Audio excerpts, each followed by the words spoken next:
Hello, and what is up, gang? Thank you for checking out Sledgehammer TV tonight. A pleasantly, surprisingly enjoyable episode of Smackdown hit the airwaves tonight as the WWE kicked off the 4th of July weekend here in the States with a bang, but ended this show with a mighty, mighty dud. And we are going to talk about all of it right here and right now. My name is Nick Nightmare, and you are watching the Sledgehammer Wrestling Show's Smackdown review and reaction show. Let's do it.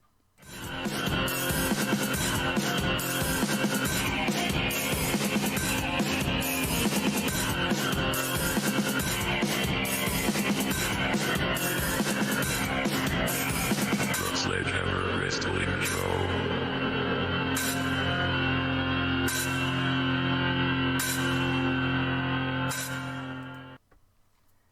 Alright, gang, now we all know that Monday night was a complete and total disaster. Monday Night Raw did not even get a review on this station because it lulled me into a comatose state that I just could not bring myself out of. Raw was absolutely terrible. It put me to sleep. I couldn't wake up. And here we are, just 5 days later, with a show that is the exact opposite. This was a very exciting episode of SmackDown. It featured some of the best wrestling we have seen out of the WWE all year long, and they came out firing right out of the gun, man. Just one great match right after the other. But that doesn't mean this episode was free from poop hammers, and it wasn't perfect, because while we had some really great wrestling, which is what we all tune in to see anyway, we had on the complete opposite end of the spectrum some really, really terrible creative.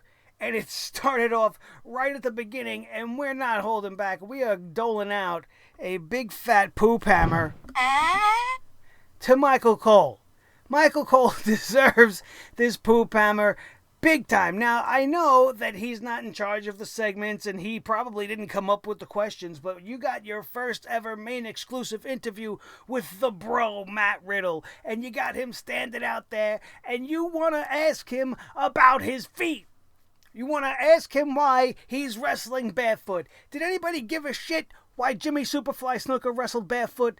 I don't remember that ever being a topic of discussion while I watched him in my early days. Did anybody give a shit that Kevin Von Erich didn't wear shoes? I don't think so. I don't think Ric Flair had a problem with it. I don't think any of his brothers had a problem with it. It's just not something that really bothers me overall. Now, when I first seen Matt Riddle, I did criticize him for not wearing shoes because it's not a very common thing, but it's not something that I'm going to make a focal point of an interview of a guy the caliber of a Matt Riddle. We didn't want to talk about his MMA career. He didn't want to bring up any of his experiences in NXT. He wanted to know why he wrestled barefoot, rather. Now, whether or not the story that Matt Riddle gave was true or not, that is a whole nother topic for a whole nother day. It doesn't matter whether this is true. But if the story to tell behind the reasoning of Matt Riddle being a barefoot competitor is because when he was younger, he got frostbite in his toes from being a clown and running in and out from the resort's heated swimming pool to the snow-filled outside, which is a completely dumbass maneuver. Like, who does these kind of things? Apparently Matt Riddle does. If this was not made up, then you could chalk this up to just being a youthful dumbass, and he did this, and now this is how he feels. But if this was the WWE's concoction of a reason for the barefootedness, then my God, man, I'm dropping that poop hammer 100% of the time on a segment like this. Are you kidding me? He got frostbite and decided he was never going to wear shoes again. And then this segment was made worse by the involvement of everybody's least favorite king of the ring of all time, and that includes King Mabel on this list, is Constable King Dickhead Baron Corbin that not any one of us wants to see. His involvement with Matt Riddle is unnecessary. I don't care whether he's happy about it, whether he's bitching and complaining because he feels Matt Riddle didn't earn this opportunity to wrestle a person so unbelievably great as the Constable King. Are you kidding me? Did you see what Matt Riddle did tonight? Mr. King Dickhead, you should be shaking in your boots to even get in the ring with this guy. This was an unnecessary way to set up an opening matchup. We had The Miz and John Morrison also come out, which you know right away I'm going to be like, nobody wants to see this. But at least they didn't have any singing or any stupid music videos, and we had John Morrison hit the ring, and he came to work tonight. And Matt Riddle also came to work tonight. We had a damn good match with some off-the-charts athleticism, some maneuvers, and some sequences that I have never seen pulled off ever before. This is the first time we have really seen John Morrison, the real John Morrison, since his return to the WWE. It makes you feel like maybe you don't want him to be with The Miz. You know, like maybe that he got pigeonholed into this former tag team he used to be a part of. He really can't stick out and shine like he did tonight. But continue to book John Morrison against opponents the caliber of a Matt Riddle, and you are going to get magic like that. And then we had a star-making performance from Matt Riddle. And my only problem with this match was the unnecessary involvement, of course, of Baron Corbin on the commentary team. But even more so than that this is the type of stuff that Riddle should have been doing, or should be doing, without an AJ Styles Intercontinental Championship on the horizon. Like, he should have just came into SmackDown, started whipping ass, having matches like this, which would make it seem logical as to why a guy like Matt Riddle would deserve a shot at AJ Styles. The other thing I didn't think was appropriate with this match is one of the things they did on Monday night that they carried over to tonight is they have this thing that they're doing where they're bleeding segments from one into the other to give the show a more fast-paced and exciting feel. But really, this was unnecessary because after the unbelievable match that we seen between Riddle and Morrison, we kind of needed a moment to breathe, I think. We all wanted to take that in and really appreciate what these guys just did out there. And instead, we had to just go right into this next amazing matchup that we all knew was going to be great, but I didn't even think it was going to be as good as it turned out to be. I knew it was going to be good, but it was another great match on the night. And that was the theme for tonight. It was good wrestling. And that trickled down throughout the entirety of the card. Matt Riddle defeats John Morrison in a fantastic match, which to me at times actually felt almost like a shoot. I don't know if somebody like teed off on the other with a little bit too much force, but there was some really stiff shots in this fight. At some points, that's exactly what it felt like, was a fight. But Riddle and Morrison stole the show. Corbin's involvement brings everything down. The attack by AJ on the Bro as he celebrated going back up on the ramp was a necessary evil to tell the story that they're telling to get Matt Riddle to AJ Styles eventually. But I feel like this wasn't needed in this moment, and it was just a way for them to continue the momentum of the show, where we got another straight up banger of a matchup between AJ Styles and one of the most underrated guys in the WWE, Drew Gulak. He's finally getting a little bit of shine. He's finally getting a little bit of focus. And this was another great match. AJ Styles successfully defends his Intercontinental Championship, beating somebody who is very close to Daniel Bryan, who is also still involved in this Intercontinental Championship story at some point, which is also going to involve Matt Riddle, I believe, down the line. And it's going to turn out to be a really great thing when all is said and done, if we continue to get matches the caliber of which we got tonight. Some really great stuff between Drew and AJ just kept everything going. It was just like they were celebrating the 4th of July and they gave us a fireworks display for SmackDown, and then we had it start off with Riddle and Morrison. I mean, after the whole promo and all that bullshit. But yeah, the match was like boom, like a big old fireworks explosion, and it was glorious and colorful, and it made you feel all good inside. Then we had AJ and Drew Gulak, and it was like boom, wow, man, 2 in a row. Those were some amazing stuff. And then we get to the next little bit of a segment, and it was Bayley and Sasha Banks, and they put out this really great promo, and it was just really exciting. So we had a nice another little burst, and poof.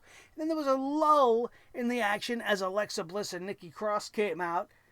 But we did end up getting a pretty decent match between Bayley and Alexa Bliss. Go figure. It wasn't the worst match I've ever seen, and it ended via disqualification due to the involvement of Nikki Cross. So, what the hell? Boom! It was okay. It wasn't as big as the first two matches, but it was okay. And then think about this. You got Shinsuke Nakamura taking on Kofi Kingston one-on-one.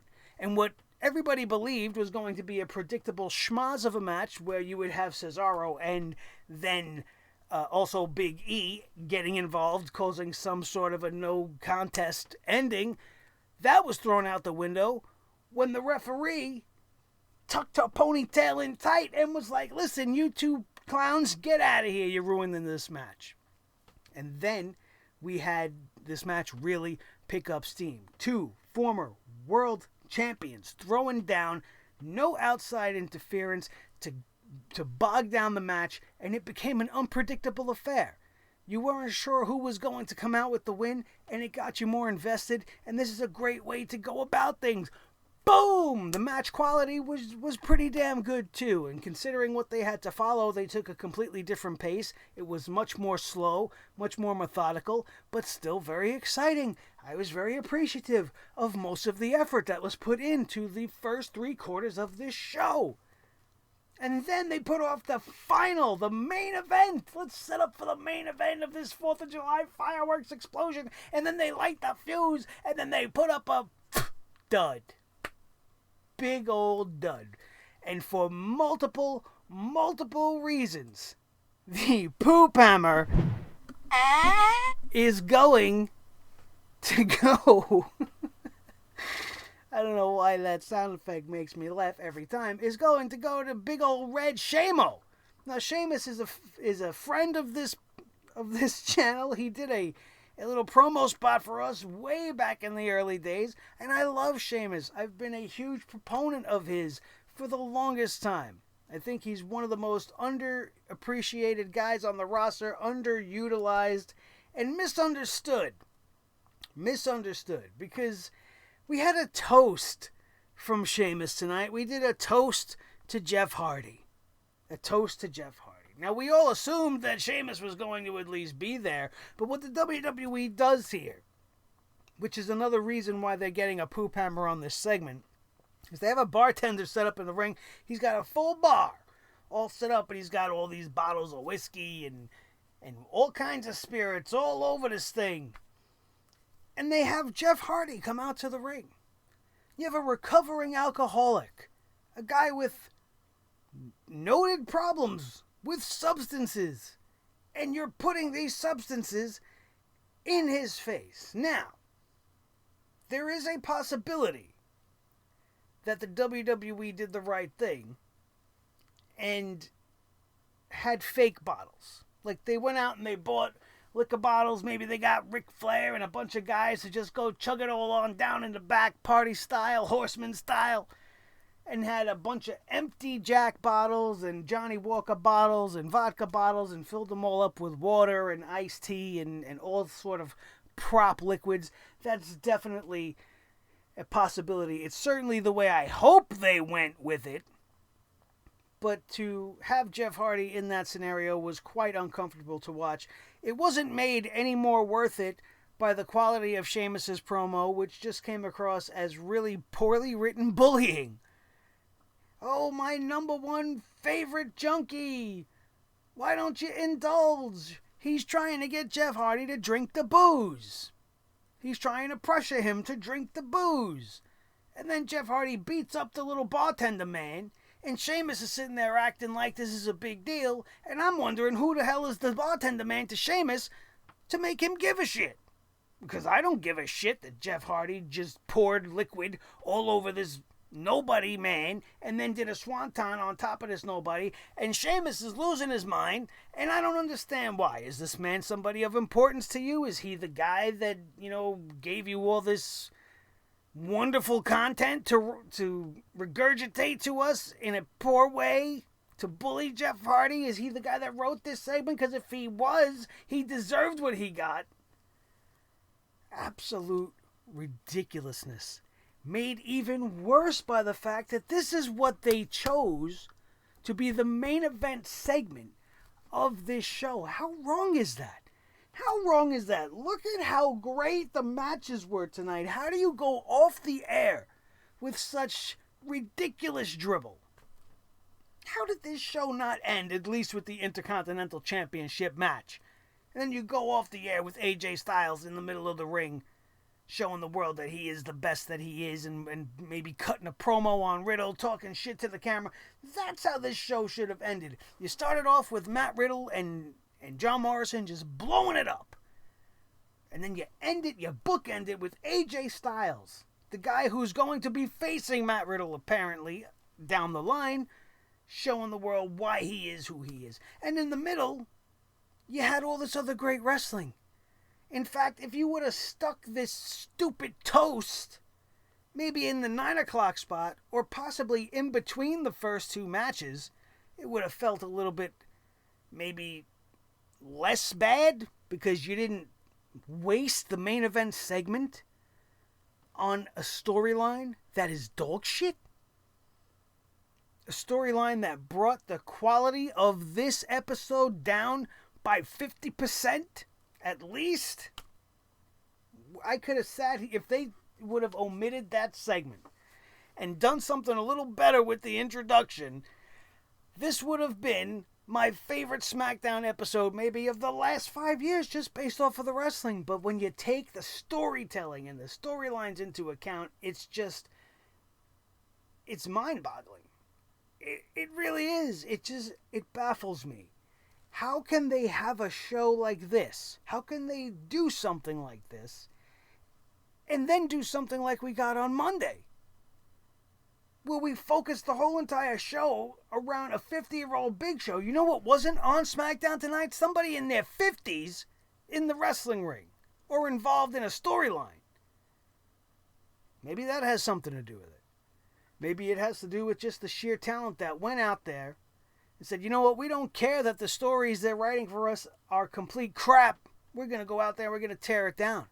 And I appreciate the abilities and the performances of all of the guys that went out there tonight, and the ladies as well. It wasn't the worst women's segments in the world. I really did enjoy Sasha and Bayley. Let's touch a little bit more on that, because Bayley and Sasha went on a mocking spree today. And they decided to target The Undertaker, and I thought it was very entertaining, and they're really going over the top with this whole thing. And so far I'm enjoying it, but I will drop a little bit of a hammer down on it, because they're doing with Sasha and Bayley what they were doing with Charlotte.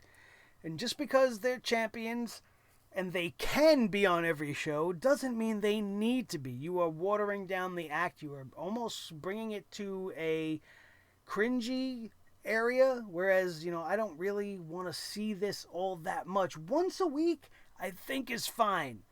But we had to deal with them now on NXT and on SmackDown and on Raw on a weekly basis almost. And when they did that with Charlotte, it was driving me crazy, because overexposing these talents is one of the worst things you can do. It doesn't matter whether you think they're in the hottest storyline, or because they're holding all the belts, or because Sasha's challenging for a championship on this brand while Bayley's a champion on that brand, and then they're the co-champions of every brand with the tag team division. It's too much. You got to take one story, focus on it, and put your attention there, while also peppering it with little, Easter eggs and whatnot to show you what's to come with Sasha and Bayley, or with Bayley and Nikki Cross, or something like that. You don't need to just hammer it in our heads over and over and over again. Sasha Banks claimed that Bayley was better than John Cena, better than Trish Stratus. This is all typical heel stuff, and I thought it was great. What wasn't great was the response by Alexa and Nikki, because this is just kind of I feel like we've seen this over and over again. But the matchup between Bayley and Bliss was fine. It was fine. I don't know if I was just on a high from everything else, but it definitely didn't bring me down all that much, so we give them a pass on that. And as they continue to build to Extreme Rules, the horror show, SmackDown tonight didn't feel that much like a horror show. Definitely not like Monday night was. But I'm really I'm excited about the future of Bray Wyatt. And I'll tell you why. We haven't really been able to talk about this all that much. But if they continue to go forward and allow Bray Wyatt to have this creative freedom and just pull from the well and do all these different things, I think it's going to be better for him. And it's really making this match with Braun Strowman become one of the more intriguing things that I really want to see, even though I hate that it's happening at Extreme Rules. I hate the tagline that it's going to be the horror show. I hate that they're calling it the Wyatt Swamp Match. Why it can't just be a swamp match. Does Bray Wyatt have his own private swamp? Is this not the Wyatt family compound? Is this a different place? I don't know. I don't really like those particular directions, but I think when you watch the promo package that we seen tonight, where you heard Braun Strowman talking about the influence of Bray Wyatt and how he now is going to have to go back to a place he's tried so hard to step away from in order to destroy Bray Wyatt. And then you hear Bray Wyatt on the other end being that manipulative cult leader, Bray Wyatt, the leader of the Wyatt family, the follow the buzzards Bray Wyatt, and I'm intrigued. I'm intrigued. And in fact, having this Bray Wyatt back makes me appreciate it even more than the first time.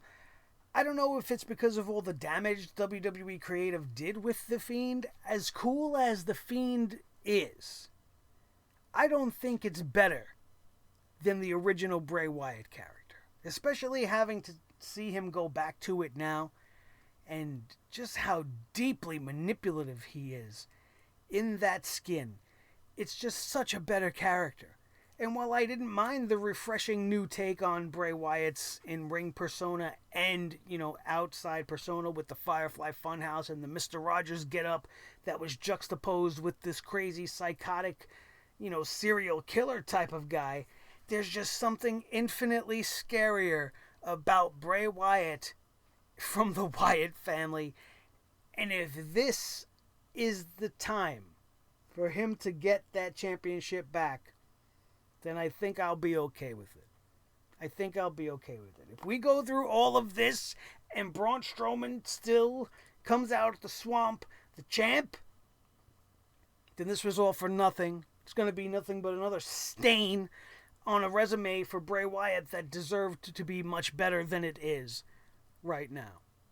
But depending on the outcome, we're going to go either one way or the other on it. Right now, I'm all in on Bray Wyatt again. And I don't know if it's just because I've loved that character from the minute I seen it. I gravitated to it, and I've wanted to see it succeed for so long. And while I thought The Fiend was one of the cooler things that has happened in wrestling in the last couple of years, I don't feel like it had the impact that the cult leader Bray Wyatt did. This guy had the whole world in his hands, literally had crowds singing along with him, and The Fiend just doesn't have that connection. Doesn't have it. And in this way that they're doing TV right now, without having real fans in attendance and thousands of people to react to the arena going dark and the presence of The Fiend, it doesn't have the same punch. But this Bray Wyatt and this story makes a lot of sense. You can imagine Bray Wyatt using and digging up all this shit to try to get in the head of the champion before he gets his opportunity to wrestle the championship away from him and get it back around his waist. And here we are once again for the first time in decades. We have a guy with the possibility to wear 3 faces. In his case, maybe even more. Maybe even more. The sky's the limit. But first he's got to get the belt off of the brown snowman. Talk about an underwhelming championship reign. Braun Strowman goes right up to the top of the list of some of the most underwhelming champs of all time.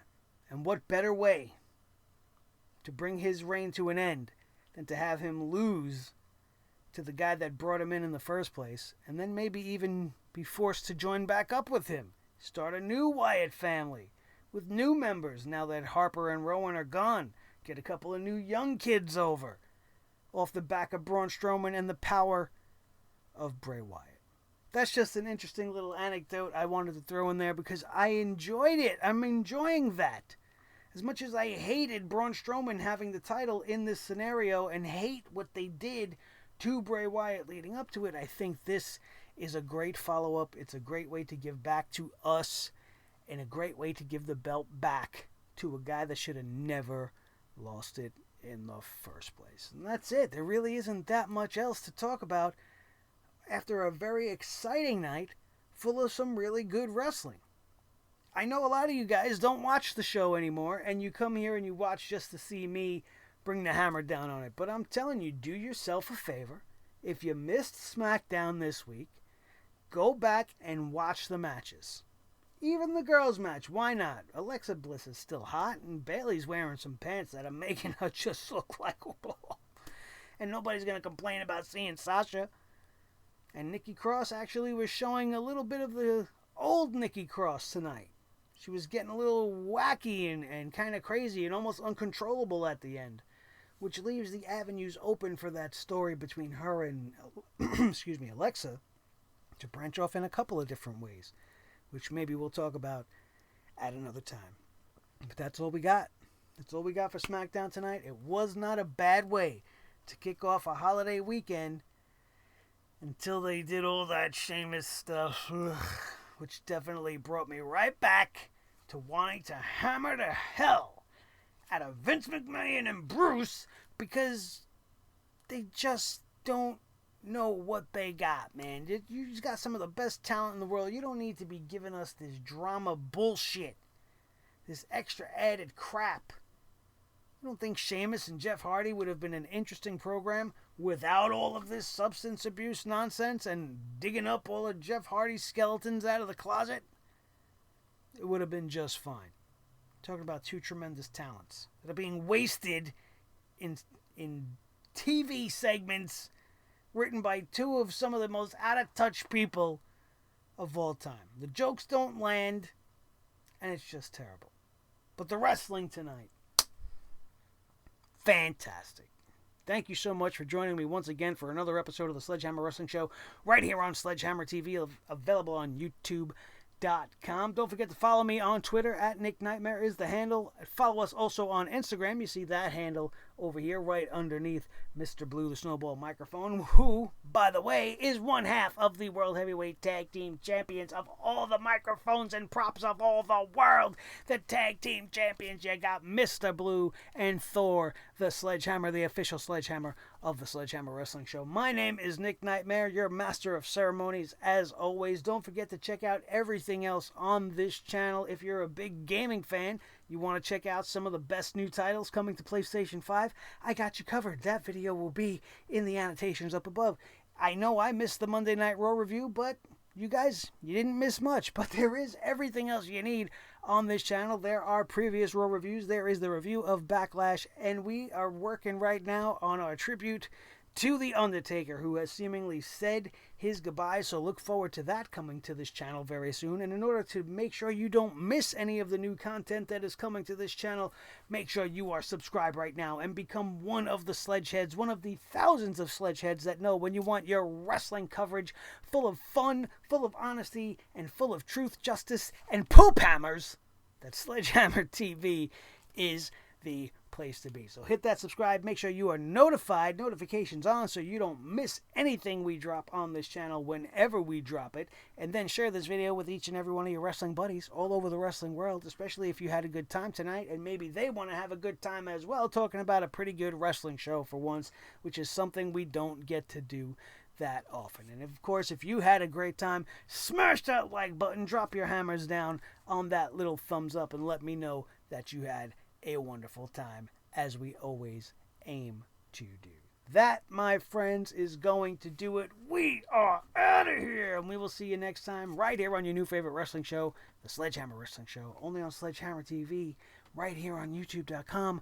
Thank you all so very much. Have a very safe and happy and healthy 4th of July weekend. If you're celebrating like me in the States, fire up them barbecues, but keep everybody 6 feet away, and make sure you take your mask down when you eat, because you can't put the hamburger in with the mask. It's just not going to work. But whatever you're doing, do it as safe as humanly possible, and I'll see you back here on Monday night when we drop the hammer down on the red brand, as long as it doesn't become NyQuil again and put me to sleep. I love you guys so much. Thank you all so very much, and we will see you next time.